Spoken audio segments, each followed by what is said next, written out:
Si c'est important de savoir ce que vous proposez, ça l'est tout autant de savoir à qui vous le proposez. Nous allons maintenant nous attaquer à votre cible. C'est important d'avoir une cible très bien définie parce que ça va nous permettre d'économiser énormément de budget en marketing.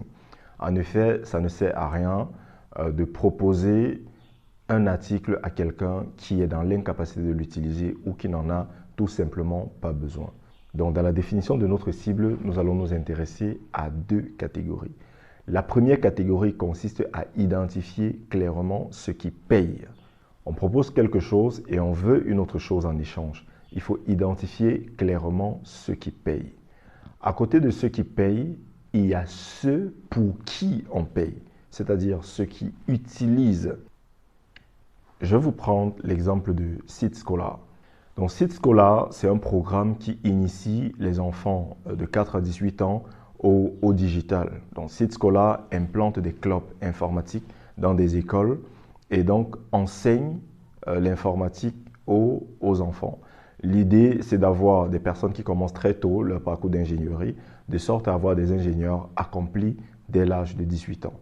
Donc ici, vous allez vous rendre compte que ceux qui bénéficient des formations de Site Scholar, ce sont des enfants. Mais nous sommes d'accord, un enfant de 4 ans ne peut pas payer un abonnement lui-même.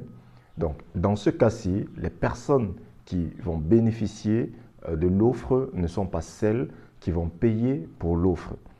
Dans certains cas, ce sera exactement la même personne. Si on suit du côté de Digital School, qui cette fois-là vend des formations professionnelles au métier du futur à des adultes principalement, vous vous rendez compte que la personne qui paye et la personne qui bénéficie, c'est généralement la même chose. L'impact ne sera pas pareil au niveau du marketing. Dans le cas des enfants, on va essayer de faire une communication pour toucher à la fois les enfants et une autre communication pour toucher les parents. Pourquoi? Parce que ce qui va émouvoir un enfant, ce qui fera en sorte qu'un enfant ait envie de rentrer en parler à son parent, ce ne sera pas pareil que ce qui pousse le parent définitivement à prendre la décision. C'est pareil si vous êtes un promoteur d'une association. Ceux qui bénéficient de l'accompagnement que vous offrez dans votre association, ce sont peut-être les défavorisés. Mais ceux qui vont payer pour cet accompagnement-là, c'est peut-être votre commune, peut-être des mécènes, des personnes que vous avez mobilisées pour venir en aide à ces personnes-là. Même dans la définition des couleurs que vous allez utiliser, la taille du texte, ce ne sera pas pareil. Les enfants peuvent lire des petits caractères. Les personnes plus âgées ne peuvent pas nécessairement lire ces caractères-là. Les personnes âgées sont un peu sensibles au texte, les enfants sont sensibles aux images. Il y a tous ces paramètres à prendre en compte. Donc, lorsque vous définissez votre cible, les éléments importants à prendre en compte, c'est la catégorie de ceux qui payent et la catégorie de ceux qui utilisent votre proposition. Après, vous allez décliner un certain nombre d'éléments pour être un peu plus précis dans la définition de votre cible. Vous allez vous intéresser au genre, à la tranche d'âge, à la zone géographique, où se situent les personnes qui payent, où se situent les personnes qui utilisent. Vous allez vous intéresser à leurs problèmes, à leurs valeurs et leurs convictions. Gardez à l'esprit que beaucoup de personnes prennent des décisions d'achat, pas en fonction de ce qui est proposé, mais en fonction de leurs valeurs, en fonction de leur appartenance. Si nous prenons l'exemple d'un parent très religieux qui inscrit son enfant dans une école religieuse, c'est parce qu'il sait que dans les valeurs de cette école-là, il se retrouvera. Il sait que son enfant pourra également s'approprier d'un certain nombre de valeurs. Donc, la décision première sera motivée par la valeur avant peut-être l'expertise qui se cache derrière. Et lorsque les deux vont ensemble, lorsque les deux se rejoignent, c'est encore plus facile pour lui de prendre la décision.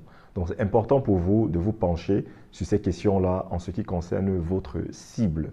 C'est quel type de personnes, quelles sont leurs croyances, quel est leur degré d'attachement à la religion, ils accordent de l'importance à quel type de comportement, à quel type de personne.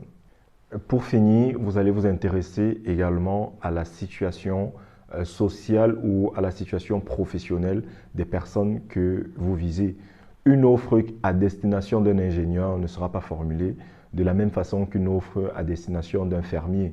Donc, vous devez prendre en compte cette situation professionnelle. C'est pareil également pour le prix. En fonction du pouvoir d'achat de votre cible, vous allez savoir comment ajuster la proposition que vous avez par rapport au pouvoir de votre cible.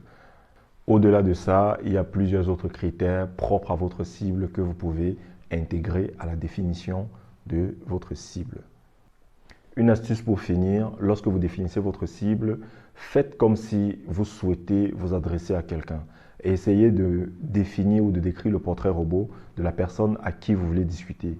Donc, allez avec l'état d'esprit selon lequel vous voulez vendre votre produit à une seule personne et essayez d'imaginer à quoi pourraient ressembler ces personnes-là.